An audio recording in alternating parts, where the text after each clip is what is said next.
Okay, there it is. All right, my only job, and I messed it up. Right on cue. It was right on cue, Patty. Okay. Second, I'm going to ask each of you to mute your sound. You will be unmuted as needed during the chat. And then third, please show your video only if and when you are called on to ask a question or to respond for those who are going to be responding. Okay, so my name is Jane Harsha. I am the first Vice President, New York State PTA, and the officer in charge of field support. I'm also the host of this web chat. Next, if she's on, okay, my screen just went dark. I'd like to introduce Lori Zaman, New York State PTA President, who will say a few words to us. Lori, are you here? I am. Hi, everyone. Can you hear me? Yes. Yes, and now we can see you. Now we can see you. Hello. So I just wanted to welcome everyone to the first ever New York State PTA chat. As Jane said, I'm really excited that Jane and Patty and Bonnie have taken the leadership on to do this for all of you. So, you know, sit back and have a listen to all that's going on. And I hope everyone is well at home and we all stay positive. We're going to get through this. We're experiencing some challenging times right now, but I think it's good for us. We're all learning something. So welcome, everyone. I hope you get your questions answered tonight. And if you don't, I'm sure we're going to have another one of these because it seems like it's going to be very successful. Yes, great. Thank you, Lori. The next person I'd like to introduce is my partner in crime, Patty Frazier, New York State PTA Treasurer, who is the Designated Officer for Leadership Development and the moderator for this chat. Okay, as long as I don't get fired first, Jane, for not moderating well. Just want to say hello to everybody. I'm coming here from Western New York, just reaching out to everybody across the state. Hope everybody is doing well and your families are enjoying this special time together. Great. Thank you, Patty. The next person I'll introduce is Dana Clayton, New York State PTA Vice President, who is the officer responsible for programs. Dana there? Okay, let's see. Here, I'm trying. Can you hear me? Yes. My web camera is off. Hang on. Oh, wait. There you are. I'm trying. Am I here? Yes. Okay. Well, I want to welcome. Am I here? Yes, you're here. There's just a slight delay, but so just work with it. Okay. Okay. So I just wanted to say hi to everybody. Had I known we were going to have such a huge crowd out there, I might have gotten a little more dressed up. This is my quarantine regular hoodie. I just change the color every day.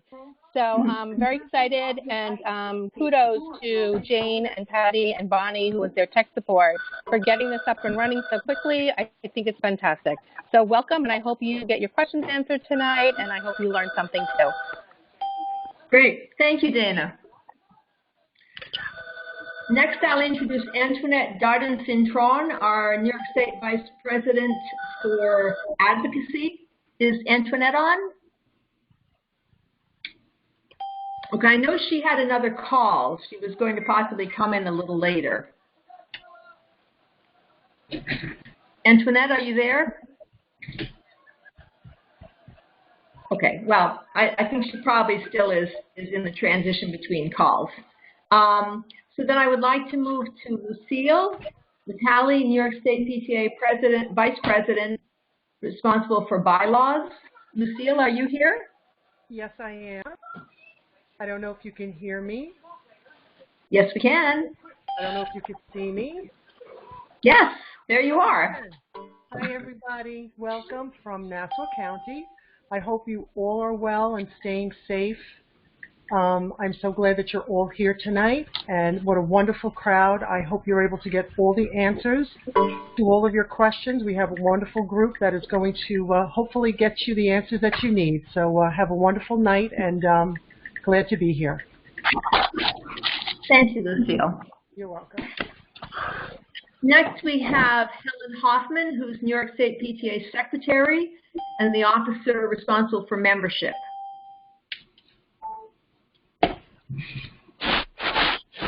Helen, are you Are you there?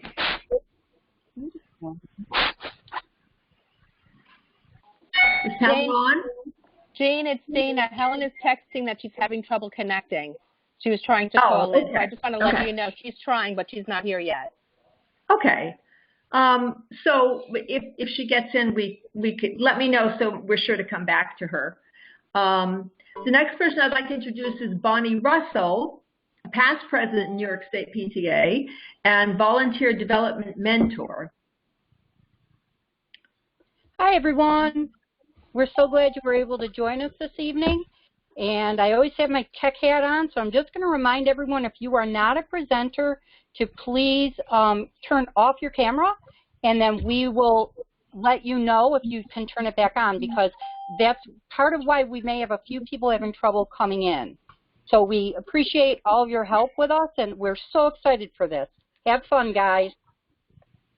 Thank you, Bonnie. And Bonnie is going to be very busy behind the scenes and facilitating this whole procedure tonight. So this could not happen without her. I just got a text that Helen was having trouble, that she was muted. Is that okay? She is. She can unmute herself. Okay. Yeah. Helen? Do you want to call on Helen now? Sure. Once you put it in, you cannot have it, okay? I am on Helen for 4 hours.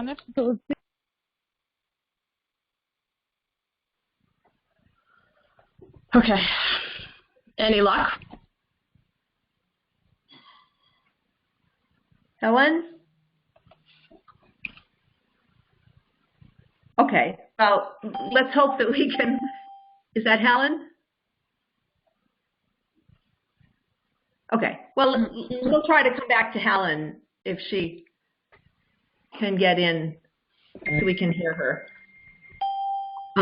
Okay. So the last person I'm going to introduce is Jackie Wilson, who is here as a featured speaker because she is the New York State PTA Bylaws Coordinator, and we're pretty sure that there will be a lot of questions that deal with bylaws and procedures and governance issues for which she is the primary resource for us. So, welcome Jackie, everyone to our chat, and I'm sure we'll have some very challenging questions. So we hope we can give you the information you need. Right. Thank you, Jackie. And then finally, I just want to give a big thank you and welcome to all the other governance team members who are joining us on this call. Our ED, Executive Director Kyle Belakapitsky, and any other staff who are also joining us. So they can find out what's on the mind of our New York State PTA members today in these rather strange and unusual times. Okay, so let's get started with a few housekeeping rules. First, the topic for this chat is really PTA operations. We will try to answer your questions. We do have very capable people available to deal with your questions. But if we don't have the answer, we will get back to you after the chat.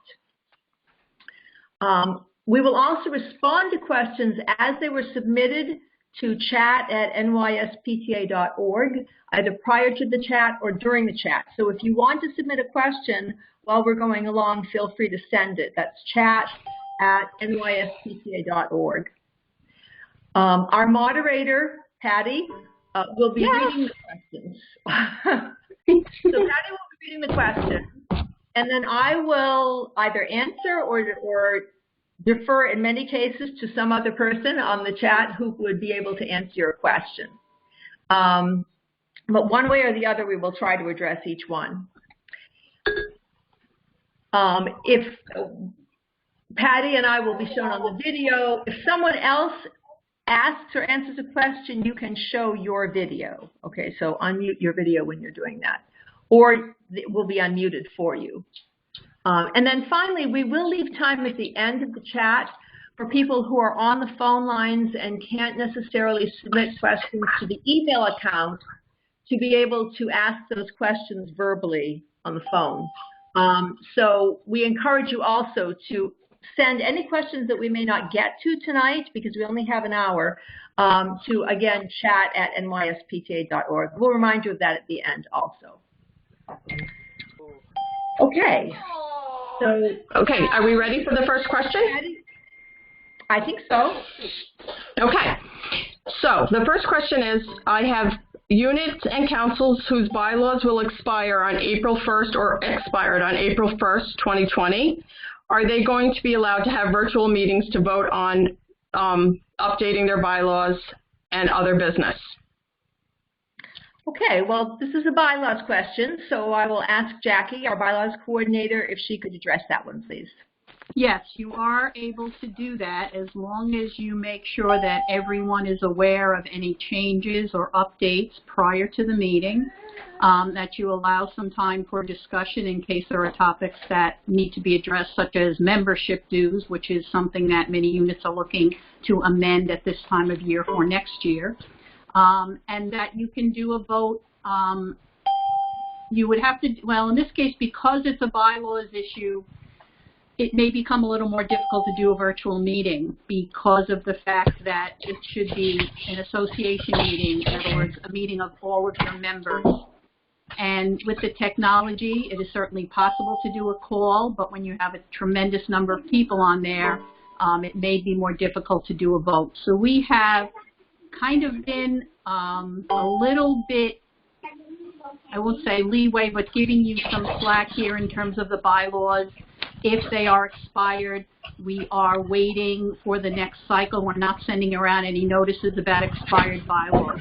So if you cannot do it in a real meeting, then my suggestion would be, because it is an association meeting, to put off the vote on the bylaws, have them all ready to go, and that first meeting of the year when you can actually have a full membership meeting live, that would be your time to go and vote on the bylaws. It's better than trying to do something over the phone where you may have 50 or 60 people, and it would be very, very difficult to discuss. So our recommendation at this time for bylaws is to complete, have everything ready to go for your very first real meeting, FaceTime meeting, if you will, face-to-face meeting, sorry, in September, as we hope we will be back by then. Thank you, Jackie. That was from Dan Baddick, who I know is on the call. So, Jackie, if you could open up your video so we can see you when you answer, that would be great.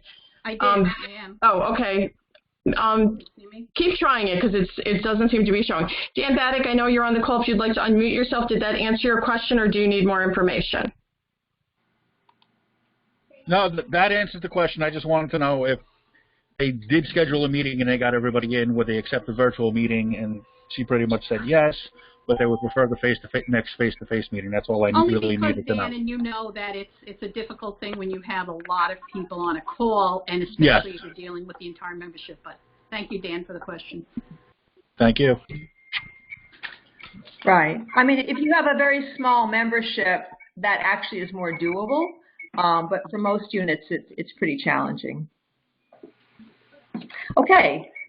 Next question. So, Jackie, I'm going to call upon you again. Sorry, Jane, I know I'm stepping in on yours. But we have a variety of questions coming in about conducting elections. So most of the questions are that we can't complete the elections by the end of this fiscal year, our PTA year, and what is the best way to handle that going forward? Would you be able to give just a generic group answer to these many questions? Yes. As far as the live meetings, you obviously cannot do that now, but you can do elections by a virtual meeting. The important resource that I will direct you to is the COVID-19 tab on the New York State PTA website. It literally spells out everything you need to do for holding a meeting, holding an election, the various ways to do an election, and certainly any other additional technical help you would need. You could email New York State PTA and we would give you that information.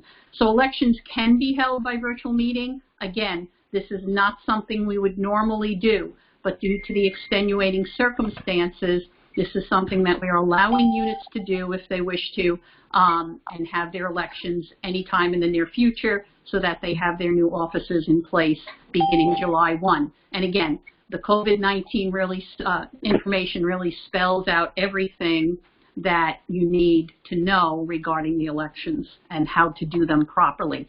You know, you may have to, again, the information needs to be disseminated to all of your members, et cetera, very, very carefully, but it can be done. Thank you, Jackie. Are there any follow-up questions to that answer? This is Bonnie. Someone just mentioned if Jackie could just check her volume. That would be awesome. A few people are having trouble hearing her. Thank you.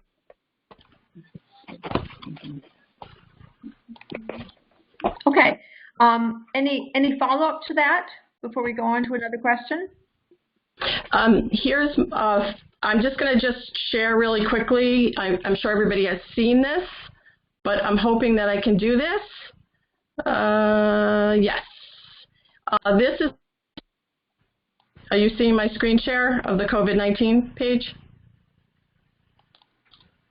Anybody? Yes, we just saw it. Okay. It was there.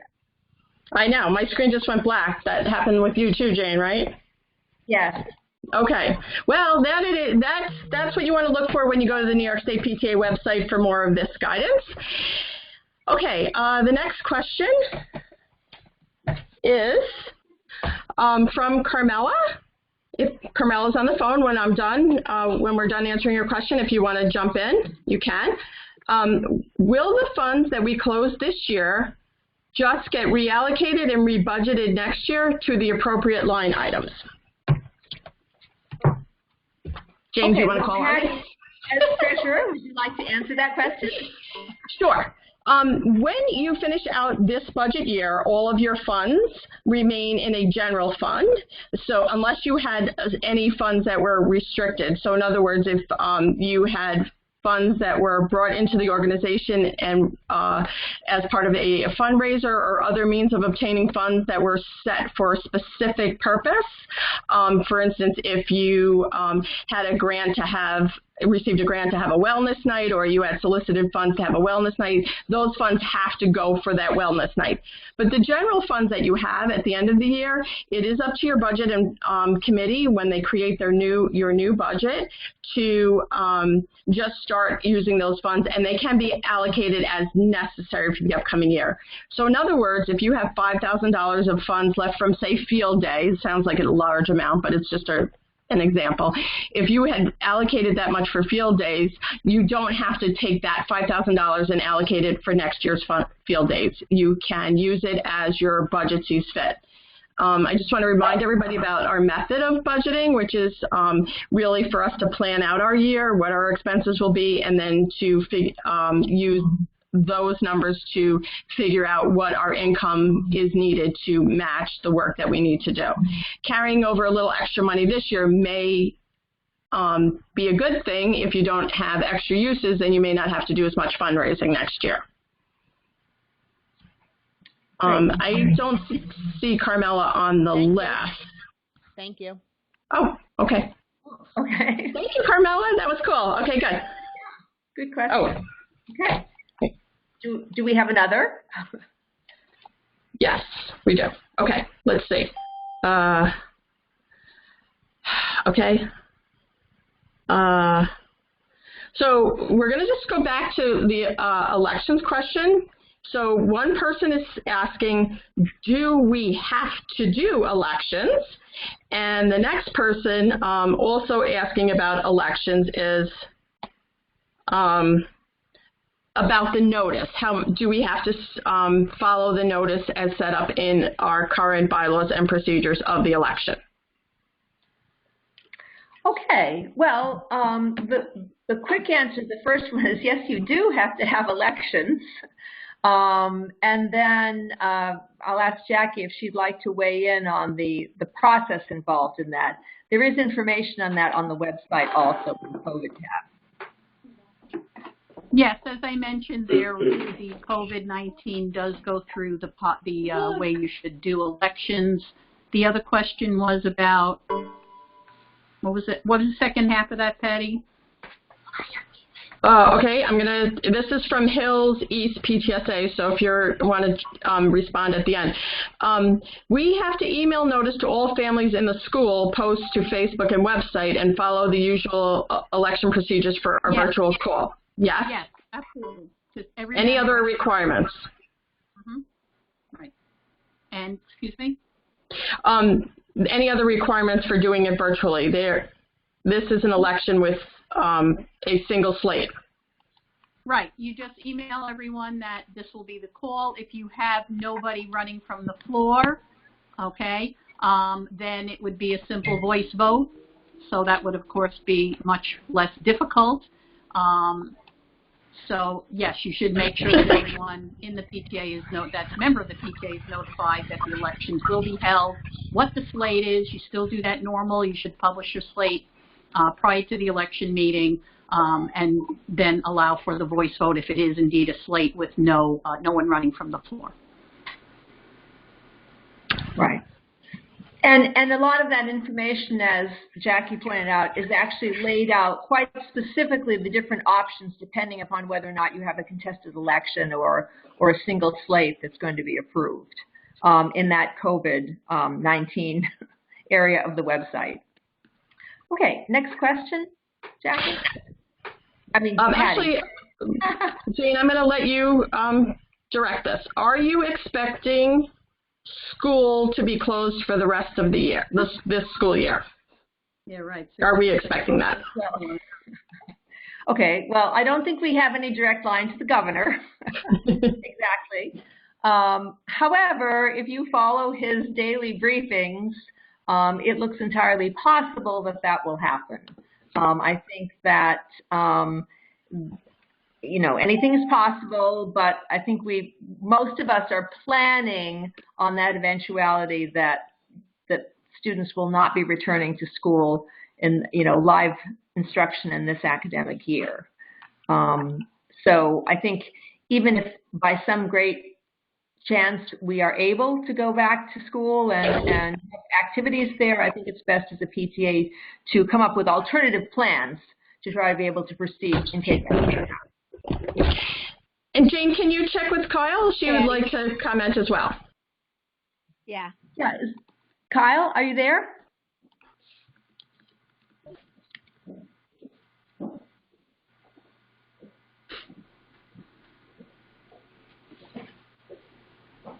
Is Kyle there? Kyle, do you need to unmute? Patty, can you hear me? You need a little more volume, please. Patty, can you hear me now? A little more volume, please. If you can get there. That's all I have, Patty. Is that okay? Sure. We can repeat what I can hear it. And okay. Jane. So we're expecting on Friday the governor to announce a new school closure plan. We have a call with his staff tomorrow at noon to review that plan, and publicly on Friday it is our expectation that he is going to announce something on school closures. So as soon as we have that information, we will share it with everybody via email. Great, thank you. Any follow-up to this question? So Friday is the day. Yes, that's what we're hearing right now. He indicated yesterday in his press conference and to the stakeholder groups that on Friday he's going to update us again on school closures. Kyle, will that be during his usual briefing that's usually around 11:30 every day? Yes, that's what we expect during his 11:30 briefing. Great. Okay. Well, and I'm sure you'll forward that information to us as soon as you get it. Okay, next question. Thank you, Jane. Okay, we're back to elections. We have a virtual meeting next week. I hope that goes well, Paula. And we plan to present our slate of officers. We will allow nominations from the floor that evening, but our bylaws say we can accept nominations until 2 days prior to the election meeting in June. Does this still apply to the current situation where we plan to hold a virtual meeting for elections or another format that is allowed currently? So if your bylaws require the, if your bylaws. No, go ahead, Jackie. I'm sorry. If your bylaws require the 2-day notice, then your membership should have seen your slate because it had to be published for the membership, either 2 weeks or 1 month prior to your election meeting.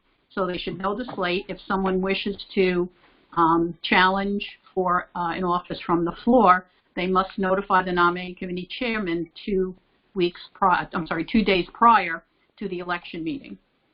So in that case, then the only way you would have, you cannot have nominations from the floor. You would know ahead of time whether or not you would have anybody challenging. So say, for example, someone decides to run for president. So in that way, you would already be able to put together a ballot with the names of the people who would be running for president and then do the vote that way because you'd already have the ballot ahead of time. So that's an advantage to having the 2-day notice. You know ahead of time whether or not you're going to need to have a ballot election. Right. Okay. Any follow-up to that question? Oh, okay. Next question, Patty. So the next question is also about elections. And this one is, please advise if we must have virtual elections or is it okay for us to wait until a live meeting? Okay, since we don't know yet whether or not the governor is going to allow schools to move forward with at least part of a year, it may be possible that if schools are open in the summer, you could have your live meeting over the summer. And that would be wonderful, but we don't know if that's going to be the case. So if in the event that you cannot absolutely have a virtual election, virtual election for whatever reason, you would then do it as soon as possible in September. Your first meeting of the year would be your election meeting in September, if that's the only way that it's to be done. Remember, we are working under extenuating circumstances, and we are trying to do our best to give you the guidance that best works for your unit. Thank you. And I just want to emphasize what Jackie said, that it's really important, if that happens, that you need to hold off until the fall to be able to have your election. You really should do it at the earliest opportunity possible, given the safety and conditions in the state. Not wait until November or December or something. Okay, well, I just went black. Okay, next question, Patty. The next question is, we have money that was fundraised through Member Hub for the senior after the ball or post-prom party, and a fee was charged for using Member Hub. And the party most likely will not be happening now. If we do a refund to the parents, do we return the fee as well? So returning the donations with the fee.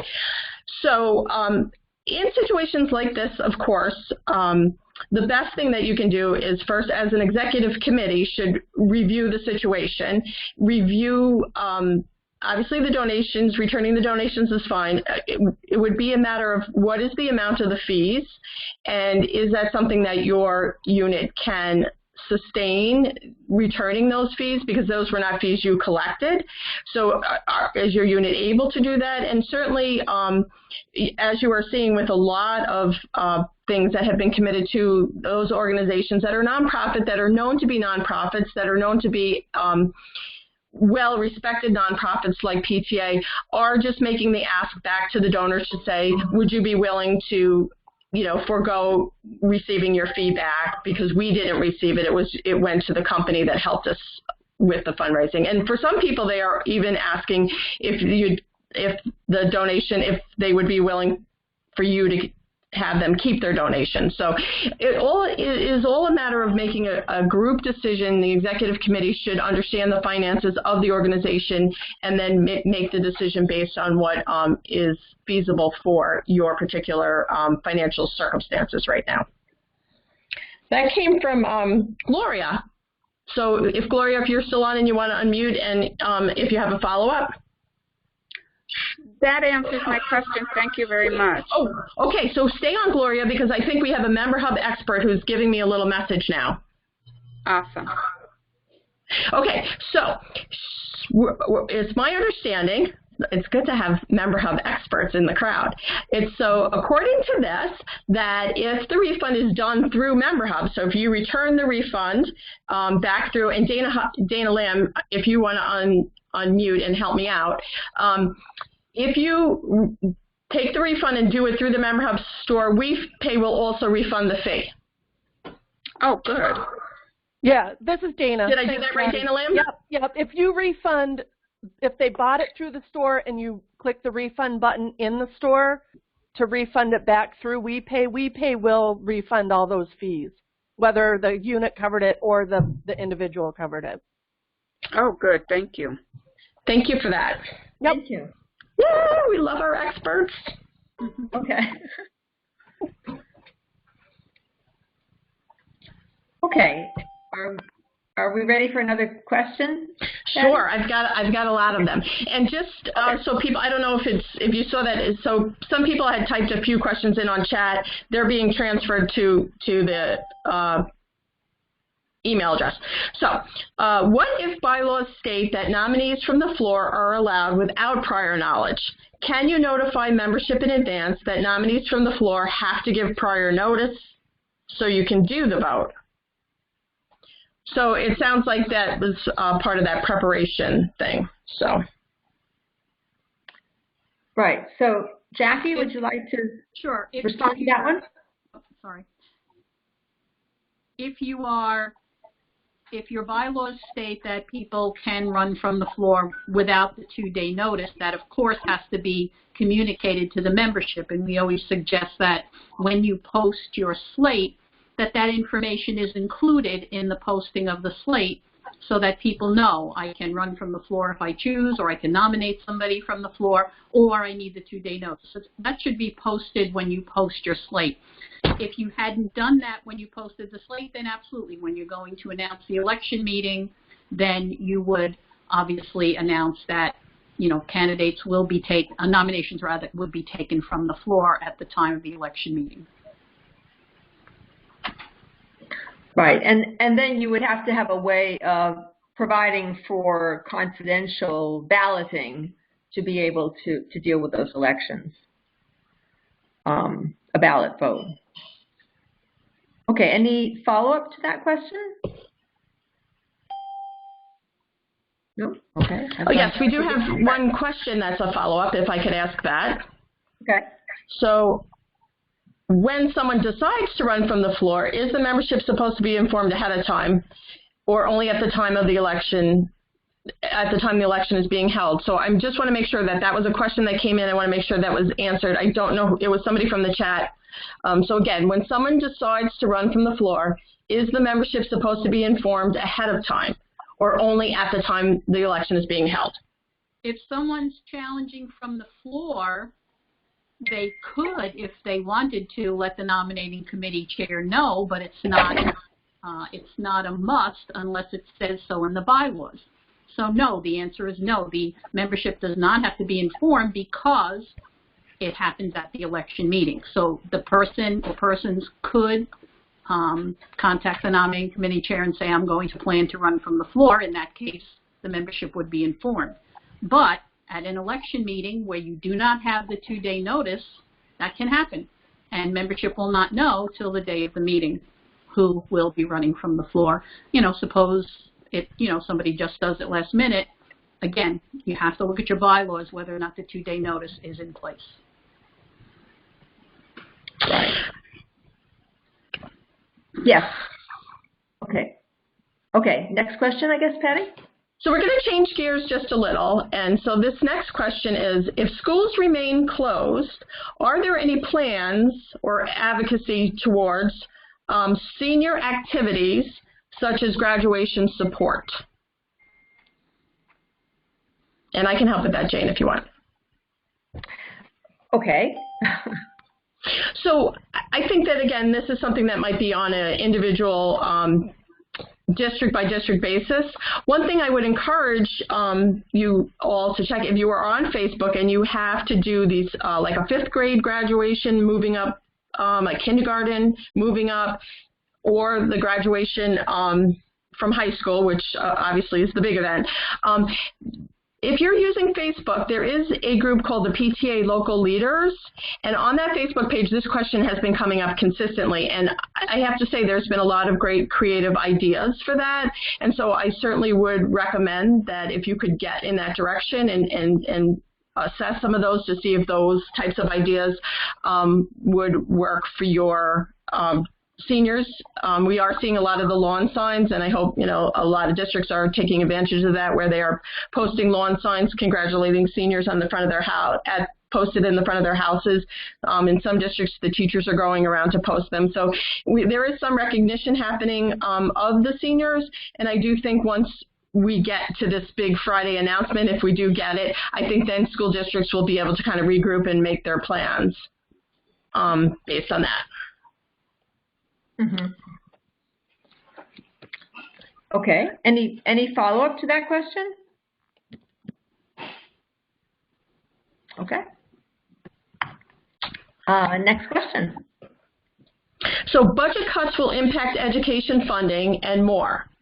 And more will be needed to plan safe returns to school. How is it best to advocate and be sensitive to those more impacted in the front lines of the pandemic? And Kyle has requested to answer. Okay. Kyle, are you there?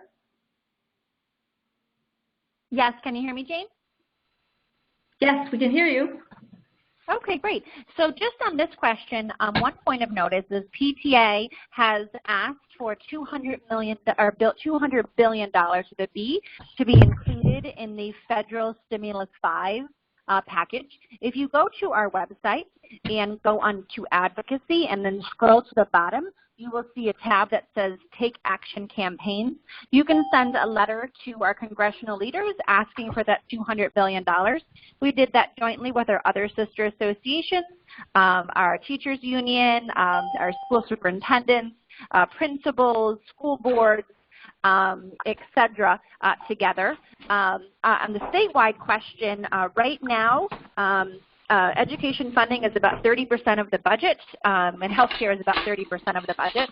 The governor has indicated that if we do not receive more federal stimulus money, that unfortunately we may be facing a mid-year education cut for our state schools here in New York. So it's very critical for everyone to go on to take action who hasn't taken action to ask for that congressional money for school budgets. That's going to be very, very important. Thanks, Jane. Okay, thank you. And one of the good things about advocacy is that you can do it very easily online in the solitude of your home. So that's we can still be very active advocates for children in schools, even in a lockdown situation. Okay, any follow-up to that question? Okay, Patty, next question. Okay, Kyle, I hope you're staying close. Jane, I'm taking your job, sorry. It was asked if it would be okay for us to distribute to our membership the New York State absentee ballot link for the New York State, from the New York State Board of Elections. That was Lenox Elementary PTA. So are we allowed to encourage and share the link for a person to get an absentee ballot? Sure, great question. And it might answer your question in that Governor Cuomo has issued an emergency order that for the upcoming June election, New Yorkers are going to be all mailed an absentee ballot. So you will all be mailed an absentee ballot right now, so you do not have to vote in person. He issued that emergency order over the weekend. So it's always great to share those resources nonetheless. They're all public resources, and if you go to the advocacy section of our resource guide online, So if you're looking for more information, you can go to Leaders and then down to Resource Guide, and it has a number of information there. And then in that section, there is a section that is called Advocacy, and then School and Community, which talks kind of about the voting. But every New Yorker is going to be receiving an advocacy or an absentee ballot per the governor's order, at least as now, and that hasn't changed. If that changes, we will share that in social media and in email. Great, thank you. Any follow-up to that question? I have a quick question. Can you guys hear me? Oh, yes, let's introduce you first, too. This is Antoinette, Hi. One of our missing vice presidents. Antoinette is vice president in charge of advocacy. Welcome. I'm sorry I was late. I actually was on with the A team. We were on a prior meeting, so most of us, I think all of us are here now.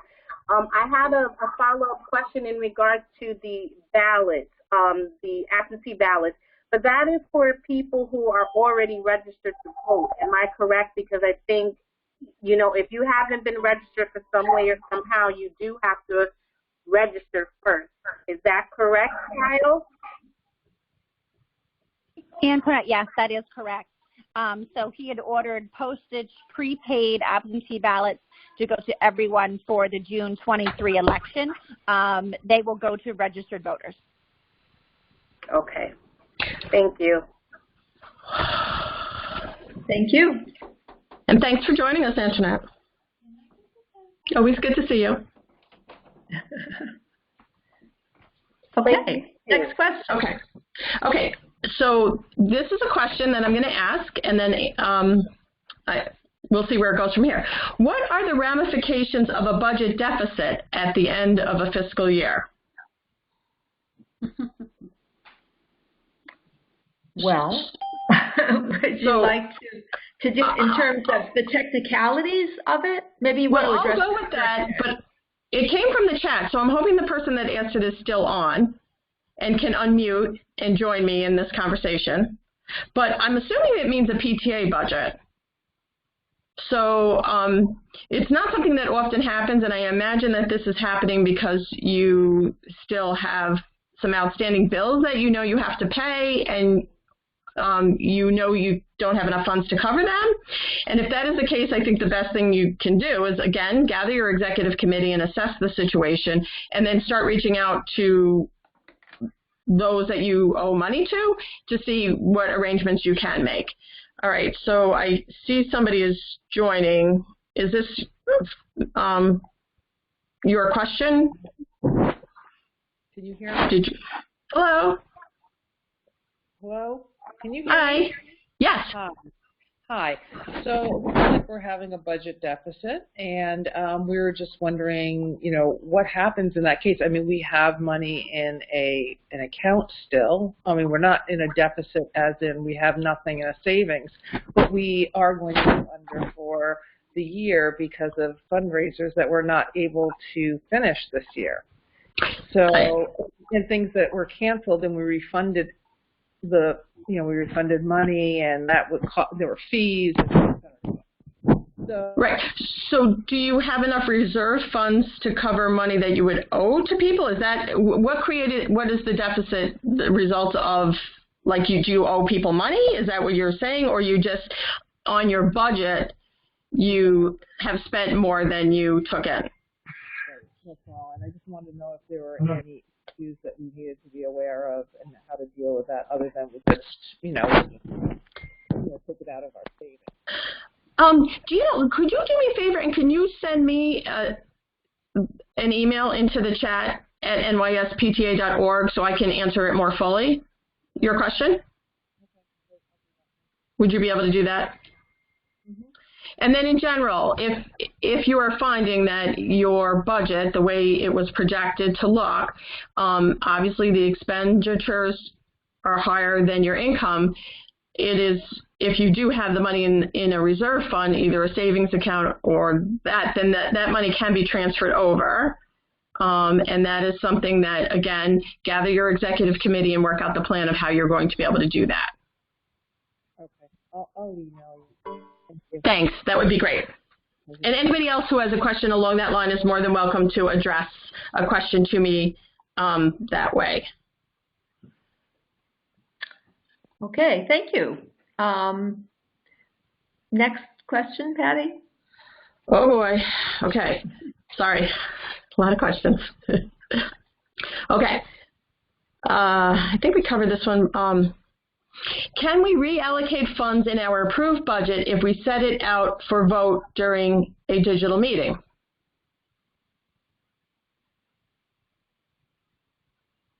Okay. Well, you already addressed the issue of reallocating funds. For the upcoming year, you can take funds, right. yes. Right. So and what's currently in your budget, yes, you can reallocate as needed. Again, it is important to be as transparent as possible. So yeah, if you can get a vote during a digital meeting to approve the reallocation, that is acceptable. You should do it with prior notice if possible. So if you can give prior notice to say you are going to be doing a budget amendment, you just need a simple majority to approve it. If you don't get the prior notice out to people that you're doing it and you just announce it at the meeting, it's perfectly fine. But you should really try reach a 2/3 majority of approval for that reallocation if it's a budget amendment. Right. Okay. Okay. Thank you. Oh, thanks. Okay. Okay, are you ready? What are we supposed to do for our June audit if we are still following social distancing? Okay. Should I go for it? Yeah. Sure. Okay. Okay, so you can ask and answer the questions. I know, right? I didn't think that's what the question was going to be about when I first started reading it. I just saw the social distancing, and I thought, okay, and then it says the audit. So if you're referring to your full year's audit, that actual report is not due till your first meeting of the upcoming year, the upcoming school year. So it is not imperative that it be done in June. You do have some time, and ideally you would wait until your fiscal year closes on June 30th to get the audit completed at least. I know some people can pre-prep it and start in June and then just kind of finalize it when the last round of bills come in, which is acceptable. But at this time, if you can't get together in June, your bylaws don't require that it be done in June. You have really until the first meeting of the upcoming school year. Now, if you're referring to your bank reconciliations, and we can talk about those briefly, we are asking you to do that every month, and that is a requirement not only of New York State PTA, now it is also a requirement of our insurance company to maintain that part of your insurance to protect you against any type of threat, theft, or loss of funds. So, again, working with your executive committee, come up with some kind of procedure that you can do to accomplish bank reconciliation without any contact. So most units are not doing a lot of expenditures or income at this time, so reconciliations, there shouldn't be a lot of bank activity. So one of the things that you can do is just find out who is going to be doing the reconciliations and then just use some kind of electronic sharing of bank statements and updated treasury reports so that the reconciler can see all of the things, make the necessary check marks on what has been shared, and then put a signature to it. There's ways to, share documents electronically and then have them printed, and then once you all get back together, put them together with the minutes from, your meetings or into the treasurer's file. There are apps that you can get that will help you share documents. Genius Scan is one of them. So, you can just take a picture of the key documents and then share them around electronically for people to review. It's all about transparency. So you want to make sure with your reconciliations that your bank statements are being seen by somebody other than the treasurer and the president, and that they are assumed to be in order. So that's an important function that needs to continue as best as possible. Debbie, Yes, is there follow-up? Hello? Hello? I Do you have a can't. question? Hello? Debbie? Yes. Debbie, we can hear you. Please share the screen. We just have people's pictures on the screen. I don't think we're sharing anything else. Okay. Thank you. Oh. Okay. Okay, I didn't mess up the screen sharing, did I? Okay. Okay. Well, you're back on my screen. Okay. Okay. So, is there any other follow-up to that question?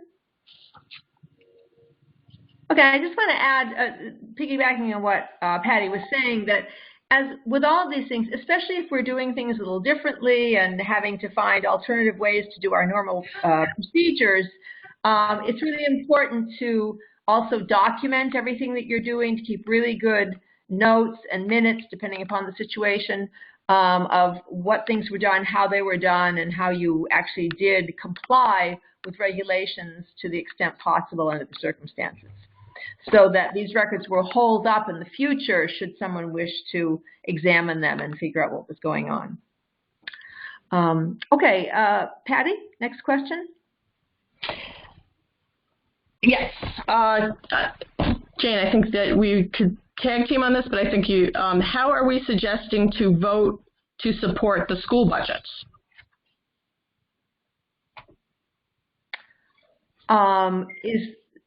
Is this in terms of the unit?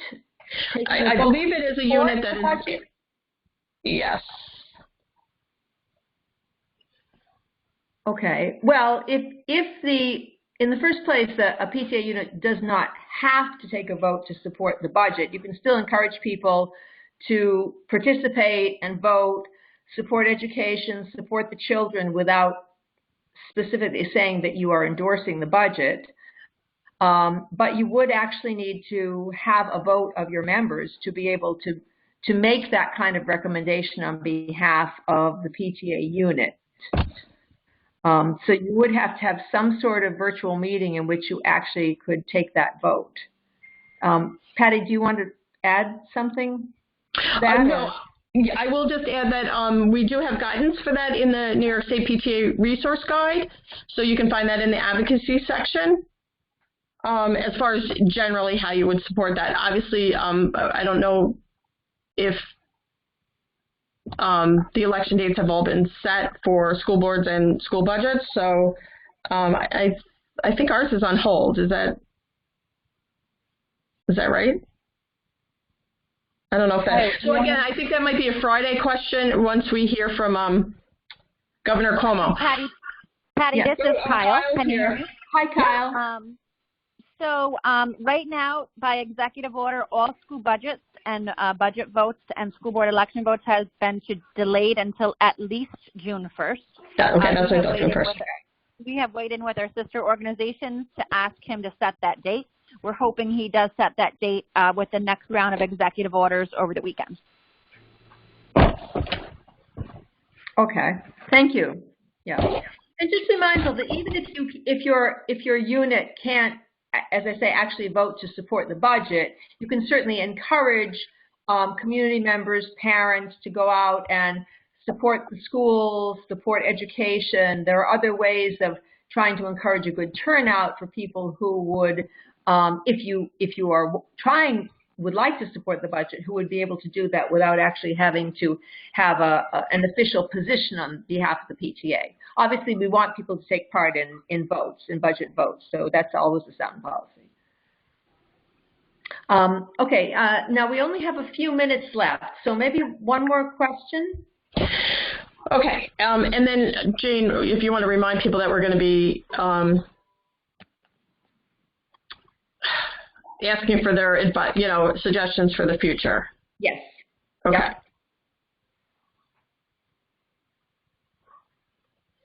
Okay, sorry, I think we already answered that question. Patty, while you look for that, this is Bonnie. I also just want to mention that we are collecting all these questions We will follow up on these as well, whether they were on this chat or if they were on the email. And then we are looking at putting together a frequently asked questions document so that we can share that after as well. Right. We actually have in that the COVID resources on the website, we do have some frequently asked questions that deal with a lot of these financial and governmental issues, you know, PTA governance issues that do overlap with some of the questions we've had here. And we will continue to add to that as we get more and more questions. Okay, so I'm just going to ask this final question. There are still several other questions that are similar to what we've already answered regarding, and so Jackie, we need you one last time. If we have a virtual live meeting, can we also accept email votes if someone cannot attend the virtual meeting?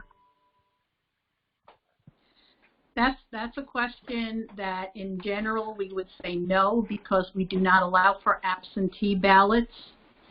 So I would refer you again to the COVID-19 page. You have to try to come up with a way that anyone who wishes to vote can vote that is amenable to your membership. The problem with having people voting at another time becomes a little bit difficult in making sure that they are members, because you'd have to make sure you have a membership list, that anyone who's getting a ballot is a member, etc. So you have to be very careful about the scrutiny of your ballot in terms of, you know, it all above board so that there's no question about the election. So you should be there on the meeting, and then you would have, again, the COVID-19 gives you very specific directions as to how best to do an election, and that would be how you carry it out so that everyone who is there and available will be able to vote. But doing it other than at the meeting would be like having an absentee ballot, and we don't do absentee ballots in PTA. Okay. Thank you. Any follow-up to that question?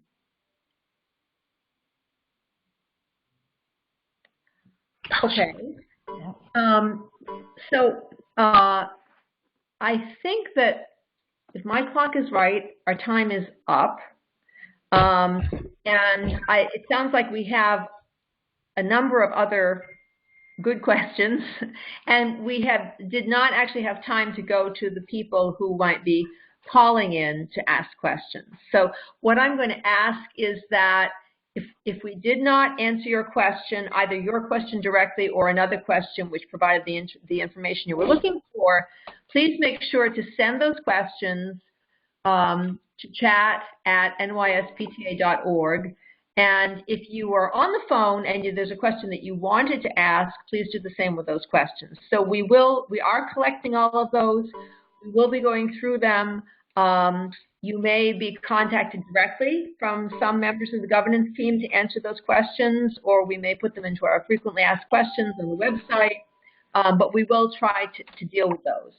And so the last thing that I would like to do is to ask you to please also, to that same email address, submit your suggestions for other topics or themes that you would like to see covered in future chats. We're hoping that this will become an ongoing event for us, our web chats at New York State PTA, and we're really looking for your input into what would be useful and valuable kinds of topics and information for us to be sharing with you on these chats. So at this point, I would like to thank the people who are presenters, the people who were responding to these questions, all of those of you who took the time to join this chat and had this, terrific turnout for our first time out with this sort of activity. And we look forward to hearing from you, your questions, your suggestions through our chat email. And I'd like to just thank you again for being with us and making this such a successful call. So thank you. Thank you for all you're doing for PTA, in spite of all the impediments that we have, all the obstacles that we're living through in our personal lives and our PTA lives. And stay safe and be well. Thank you. Thank you, Jane, for everything. Thank you, Bonnie, and thank you, everybody who joined us tonight. It was wonderful, and we'll talk to you soon. Thank you. Good night. Night. Night.